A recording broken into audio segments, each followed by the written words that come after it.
Gihisgutan ang pagkapari ni Jesus nga pariha sa pagkapari ni Melchizedek.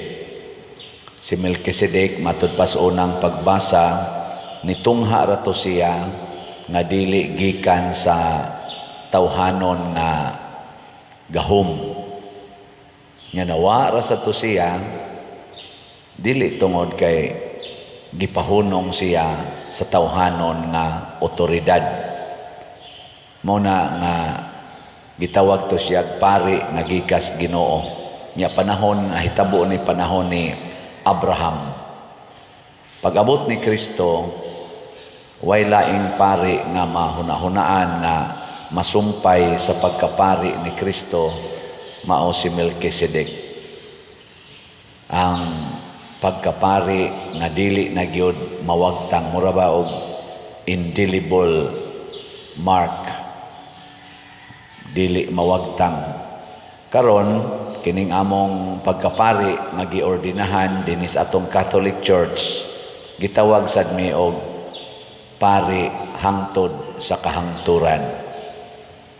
Okay ra ninyo magpari ko hangtod sa kahangturan? Ha? Di pwede og hudongon ko ni akong pagkapari sunod tuig. Pwede man may mo retire sa among active na pagkapari. Gani ako na naman ko'y plano nga o pananglitan buhion pa kos Ginoo niya. Ang aning among assignment 6 years man eh. Og tagaan pa kog laing assignment nga 6 years.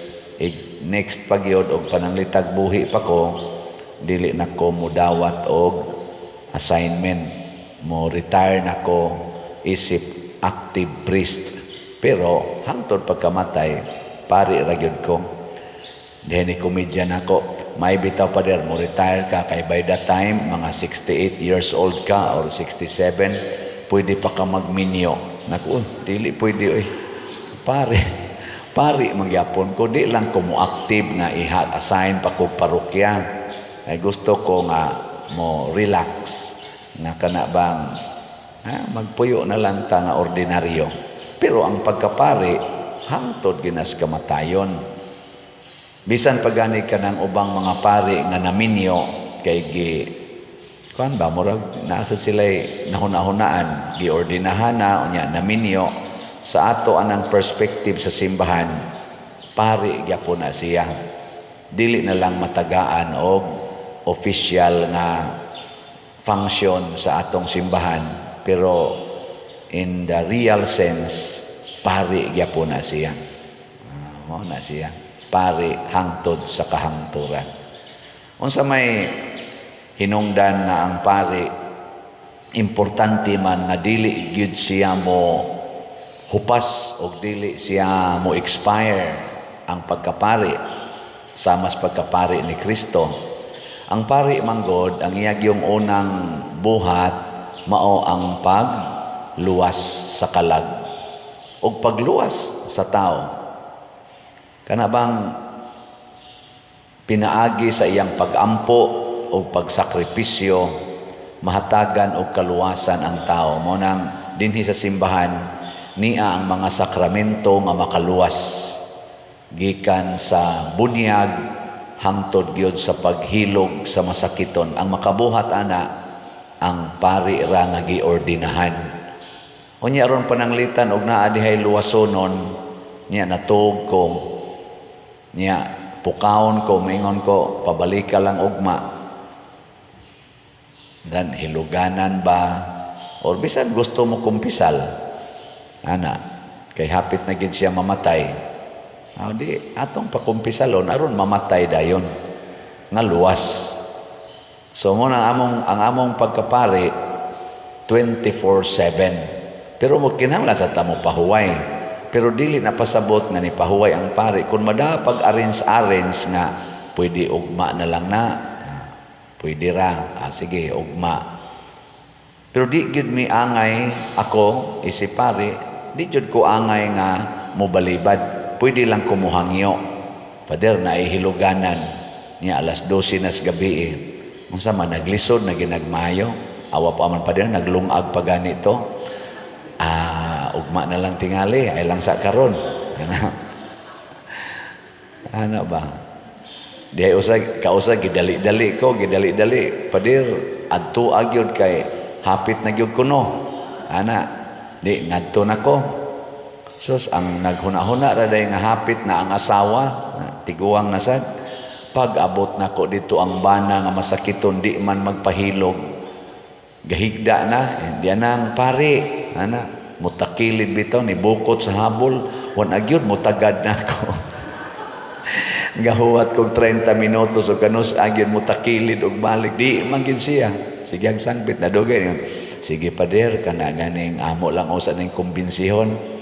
Kasurok is akong dugo. Gisekreto na kong tawag ingko, nganong gidali-dali man ko ninyo? Wa din na ninyo sabuta daan ang masakiton. Siya, wa pader kay wa man gina siya simba-simba amo na lang sa da pader basin bagbadaba kung naanagid ang pari. Ayaw sa ginanaa, no? Respeto sad ang pari. Ayaw sad og gamita ang pari para lang sa imong kaugalingong katagbawan. Ana, ikaw ang gid ba i-arrange gyud maayo. Mo na ang respeto sad ni Abraham ni Melchizedek. Super sad.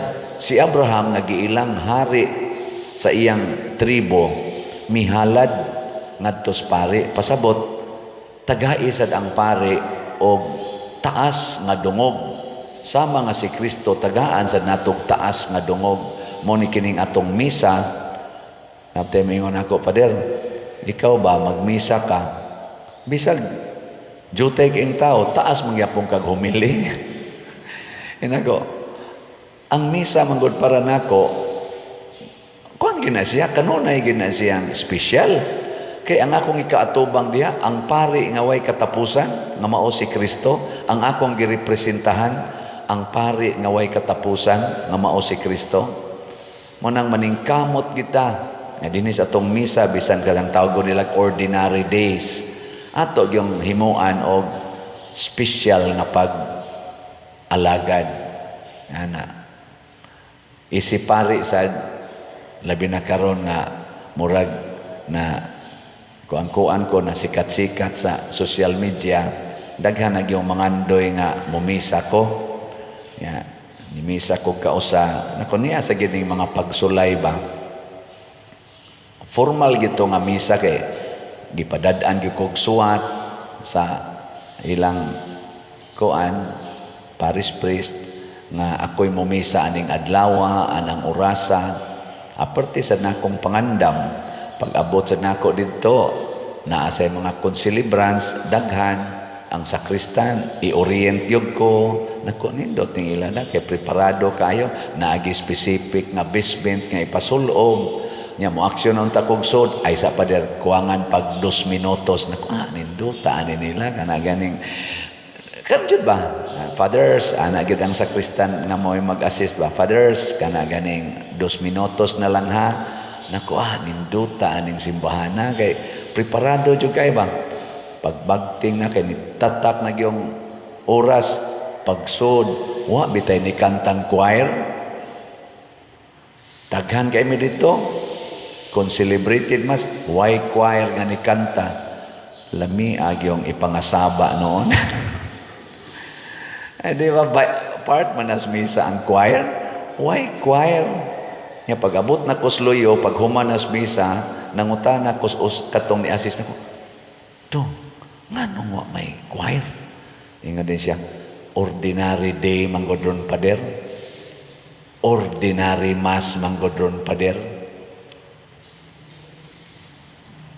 sa akong una-una na kung ako pa'y parish priest dinhi gisuspenso na nako ang tanang choir o kinsa tong in charge sa choir taktak ka automatic nangimbitar kog pare nagkonselebrate ang mga pare nya imong gitratar nga ordinary day kinsa kang choir ka taktak kun tikag automatic ug mahitabo na dinhi sa ato mangimbitar kog pare nya ang choir nga in charge mingon di lang kong kanta ordinary day man na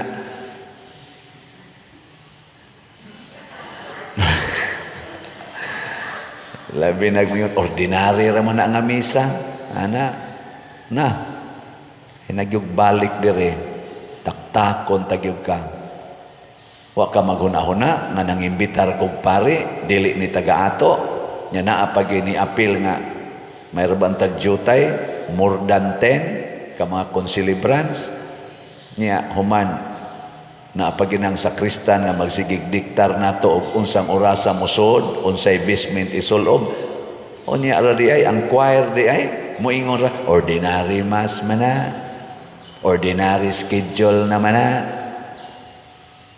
ingon din sakristan sorry kay padel sorry kayo nako dong klaruha lang yan na ninyo sunodong kaya mura wa ko kauyon por tinatong kunuhang pangandam niya ang resulta ra di ay wa ray mo kanta ana maurasad na ang gibati ni Kristo ingon siya porti na tong pangandam aning adlaw igpapahulay aron jud kunuhay atong i-honor ang adlaw igpapahulay ni ay taong masakiton kuyos og kamot dugay na ni sad siya nga gustong mo apil sa atong activity sa adlaw igpapahulay pero kuwangan ang iyang pagpractice kay masakiton siya dili na to ayuhon tungod lang kay adlaw igpapahulay hay may mas unahon nato ang paghimo sa selebrasyon na kitay nakauyon o ang paghatag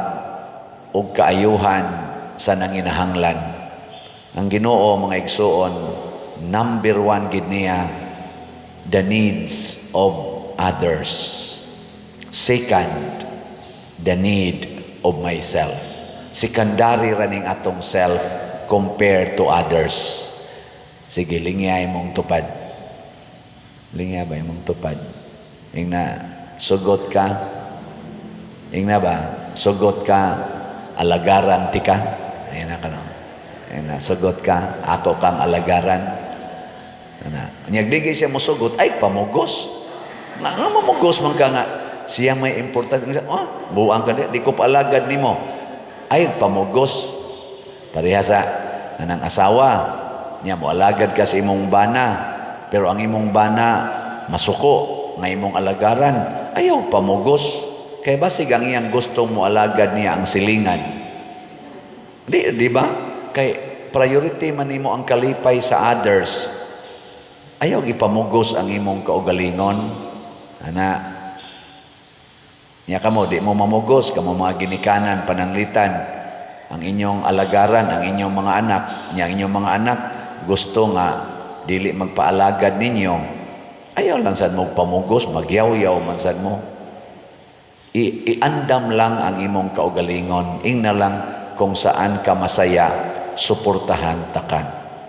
Ano? Saan? Okay mo na? Nya iniingon ako nga nagpatambag pader, gusto biya jud ako magkahiusa mis akong pamilya, sila may dili gusto nako pader. Unsa may akong buhaton nagtinarong man unta ko fader nganong ila majud kong i-reject murag bana man ito siya nya nagkasinabot iya mga anak o ang iyang asawa nga dili na siya dawaton o man siya musulti o unsa gid tinuod nga rason pero matud pa niya gusto kita siya makikhiusa nya di na mo kuno siya dawaton inako dawata lang sila nga wa mo dawat nimo nindot no dawata sila nga wa mudawat nimo ug hangtod ka mamatay pabiling buutan nga sakop sa inyong pamilya bisan pa man dili na ka makaduol nila pero sila ibutang kanunay sa kasing-kasing nako naa man gud na brad ang relationship nga tinud-anay naa nas kasing-kasing nya ang tanawon sa Ginoo ang kasing-kasing higugma lang sila nga wa mahigugma nimo moabot rang panahon mudot ng imong gugma ngadto nila kay nganuman dad-o na ni Kristo ang imong gugma ngadto sa ilang kasing-kasing kay si Kristo magtan-aw man sa atong panginahanglan labi na jud maghilak na ka nya wa kanila dawata nya ikaw naghilak na ka nya naa lang gyapon nimo ang paghigugma nila ang Ginoo nga nagtan-aw ana di siya makatugot nga magpabili na moabot yung panahon nga iya kang tagaan sa kalipay Diya sa tuybana nga wa natagdas asawa, buwagan, kay bawo masaghain ka puyo. Akong giingnan, adto adito sa balay, nyag dili ka tagdon, ayaw uli. Asawa mo na nimo, ay jog uli. Ni siya niya pader, ang akong kaon, ako ay kaon. Diha lang jog ka ba sa pultahan ba ka, or sa gawa sa balay, ipakita yun nga, muunong ka niya. Abot siya alas 4. Wa jud ko no mo gawas. Sige panugon sa ilang tingitong anak. Papulian na ng panuay, papulian ng yawang dako. Adi magi siya mo uli. Ni abot na jud ko no og alas 11 gabi. Mingaw na kayong palibot, wa gi siya mo uli. Pagka alas 12 ko no, ning abli ang pultahan, ni gawas ang iyang asawa og ningon, unsa man magpakamatay ka diyang buanga ka? Ano naman ka dis gawas? So dire. So din dito, namingaw din kinabuhi. Buang ning asawa. Sige ting tugli-ili og mugawas bagyo niya. Kinsa bagoy di maluoy ana nga tuwa galingkod. Sukad pa alas 4 sa kadlawon, alas 12 na sa gabi. Ug mausad na ang Ginoo. Naaragid siya galingkod sa atong tupad. Naghuwat siya kanus-an nimo siya hangyoon og dawaton. Aron iya tang patagamtamon sa iyang kaayo. Diya sa kausa sa una nga, ako rin na istorya ninyo no, nga kalitan lang kong biya sa akong uyab. Nya agad mo tagad ba? Nya nakig-uyab ba tingin tuglain siya? Kig-uli sa iyang ex. Nya mao tong ako, gahuwat yun ko nga iya kong sultihan nga buwag nami. Yo magi siya mo sulti, niingon dahil ko sa kong kaugalingon, kung dili ko niya personalon og sulti nga buwag nami, siya lang yapoy akong uyab, Lord. Pero gahilak ko, ingon ko nga magpabilin kong buutang uyab sa akong nayabag nga uyab. Og tuod man, nagkauli ra gid mi, yaks. Nindot nindot paminahon. Ano ba? Pero agi jog hilak-hilak. Hilak ba? Hilaki lang. Ana, ang Ginoo kakita man ana, nya iya ra man ang ipadadon ditong imong mga panginahanglan. Muna ingos Kristo unsa may maayong buhaton sa adlaw ipapahulay, ang pagdaot ba o ang pagtabang? Ang pagtabang. Nya kay pagtabang man kita sad nga nahibaw nga atong gisimba mao ang hari, ang pari nga dili moundang og tabang. Mo relax lang ta. Relax lang. Tabangan ratas Ginoo. Og ihatag niya ang the best para nato.